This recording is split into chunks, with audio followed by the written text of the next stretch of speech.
Welcome to the one-on-one interview show from AutoHub Show Media, and let's get started. Hey everybody, this is Peter Martin, the Web Doc, and I am here at NADA. I'm with my new friend Farid. He is the owner of DSMA, a company that is here to help dealerships buy and sell and expand, do some exciting things. So tell us a little bit about your background. Sure. So I came from the actual retail automotive industry. I used to work in the United Kingdom at in-car dealerships, but then I moved to Canada in '91. And when I moved to Canada, I actually started going through a program called the NADA Dealers Academy, which is a US-based program. And from that, I spun off some businesses, and one of them now is my M&A firm, DSMA.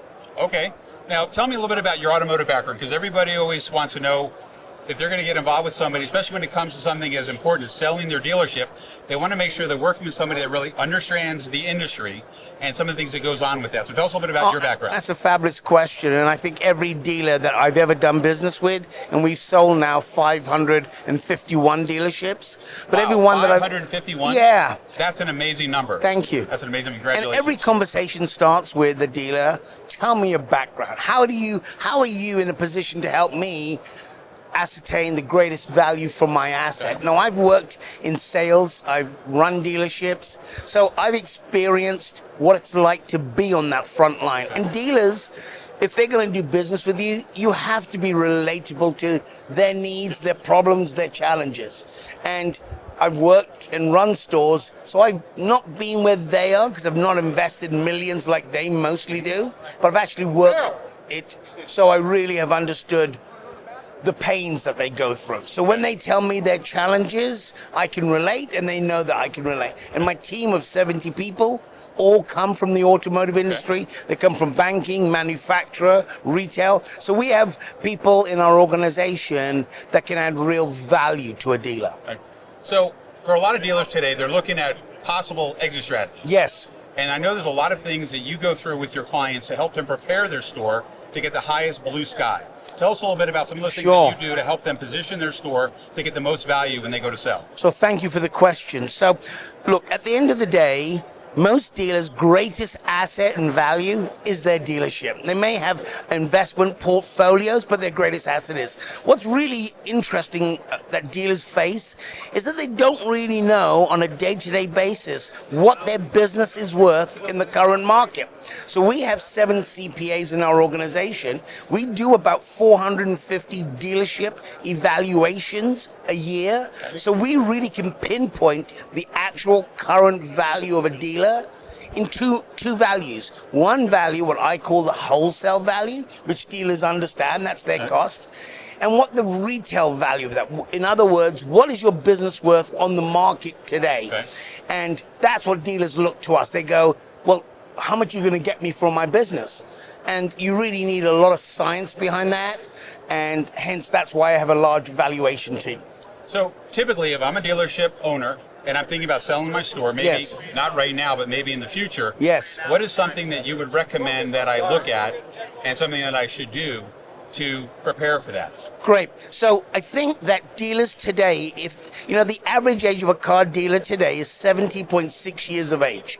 That's the highest the average age of a dealer's ever been.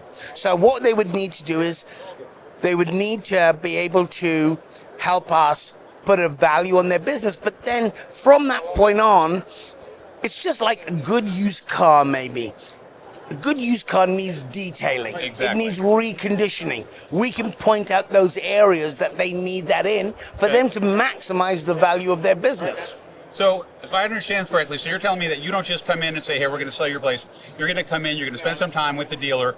You're going to say, hey, look, if you make a couple improvements here, do a couple things like this, maybe make a couple changes, we should be able to actually tighten things up and get you a higher valuation for your dealership. And also what dealers do realize is they are not maybe amazing in every aspect of their business, but we see that as a positive, not a negative. We call the upside analysis. So not only do we help them know their current value, but if they fix their service department, how much that incrementally would have the value on their business. Now let's supposing they're not motivated to fix that area. Well, when we sell the business, we sell it as an opportunity for the purchaser. Okay. Right? So we go profit hunting on their financial statements, as I call it. That's great. So when you're working with, sorry about that.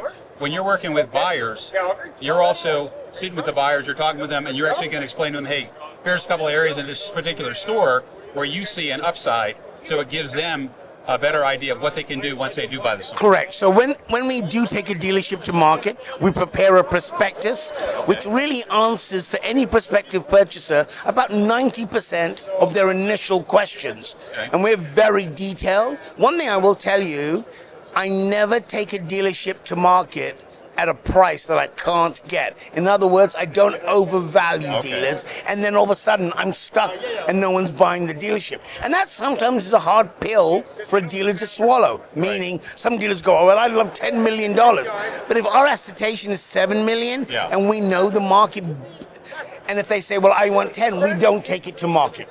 Well, that says a lot about your integrity on that, because I know there's a lot of people out there that, you know, the dealer will say, hey, I want this ridiculous blue sky, and the people just want the listing. They're going to go right out there hoping that somebody's going to come along, and it's just basically they're wasting the dealer's time, and, you know, they're just actually hurting the dealership, in my opinion. Well, you really know your stuff, and that's exactly what happens. And then when we meet that dealer that hasn't had their dealership sold for a year, they dislike the M&A firm. Are we the same?